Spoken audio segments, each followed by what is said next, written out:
Hello guys, and welcome to my BMW mini channel. My name is Serge, and in today's video I'm in my BMW X5. I've made a couple videos prior to this to show you guys kind of like introduction and show you guys everything that's wrong with it.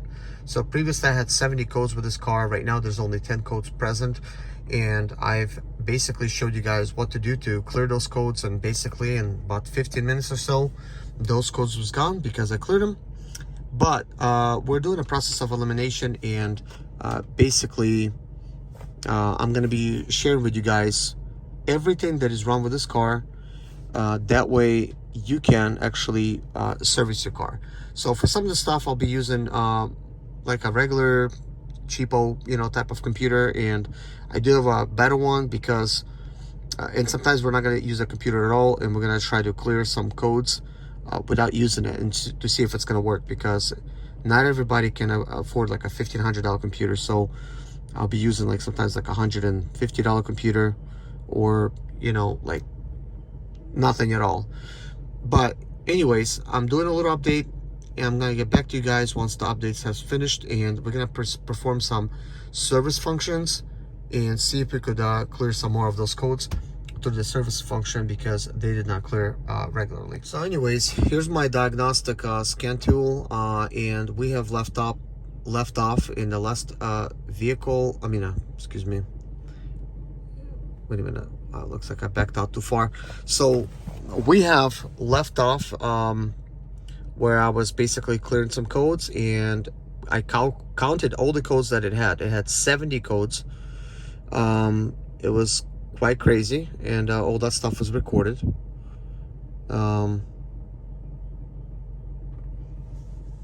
Okay, it wants me to turn off the ignition switch.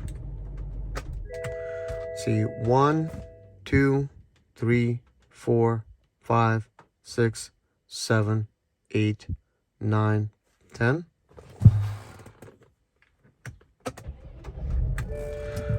Okay, so let's hit OK. So the reason I'm trying to read the codes again, I just cleared the codes. I haven't backed out of the system. I haven't shut the car down.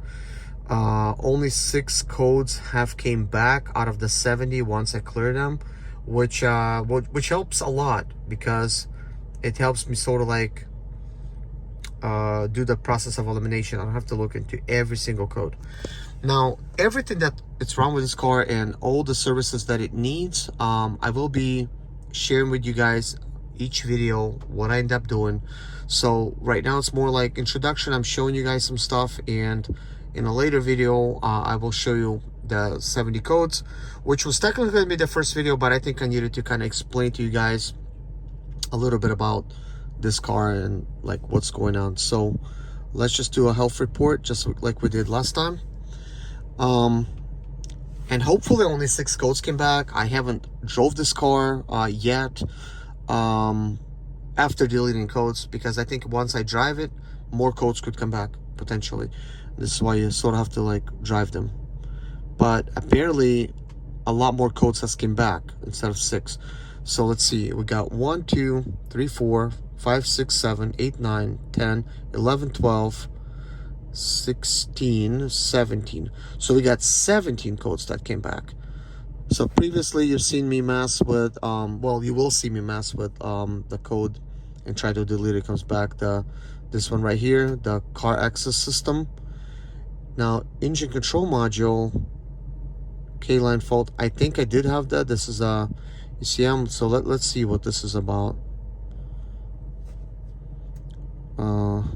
Let's see. Let's read fault.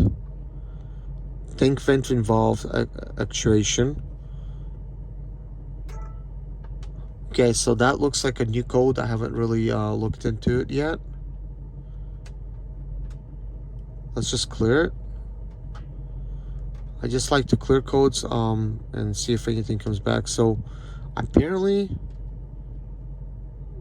that code just decides to stay. Also, I'm low on fuel, so that might be like another thing. So, and I was hearing like a little tap at the fuel tank. So anyways, that is fine, I guess. Let's leave it alone. So we got transfer case, we got oil wear, malfunction transfer box, anti-lock brake system. So this has to do with brake pads. We already looked at that. And then a transfer case malfunction. We already seen it before. Okay, line fault, electronic ride height control. So that air ride system in the back, the two things that, you know, they're leaking. So I don't know if the bags are bad or it's something else. Usually people just replace them, but I'm not one of those people. I like to do actually exactly what it needs and try to fix the pennies on a dollar. Also, I will mention this. Normally, I would recommend for anybody that, like, let's say, if I was working in a vehicle, which at this point I'm just not accepting new clients, I would recommend to use, you know, proper OEM parts, right? Usually from the dealer.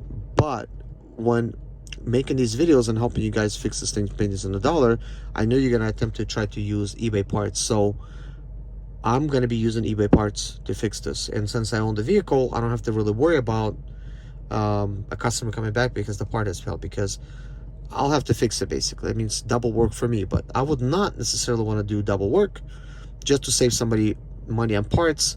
And now I have to do double work because of it, or charge the customer double for that same work now to do it correctly.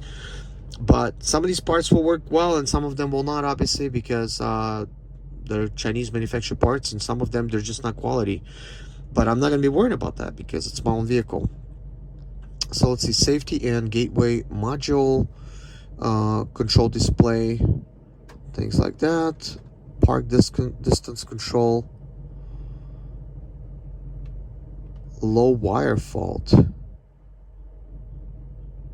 footwell module, brake light, right faulty brake light, left faulty, direction indicator.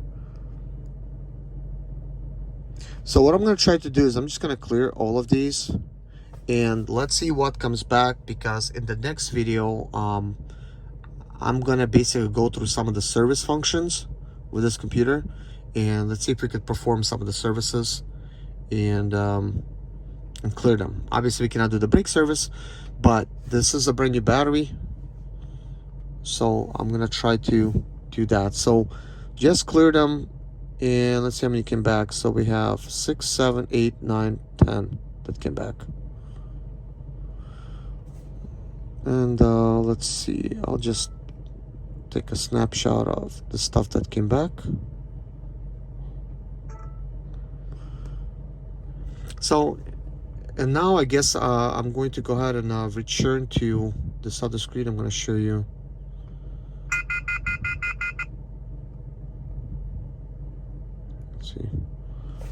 So we're going to basically do like some service functions using this computer here.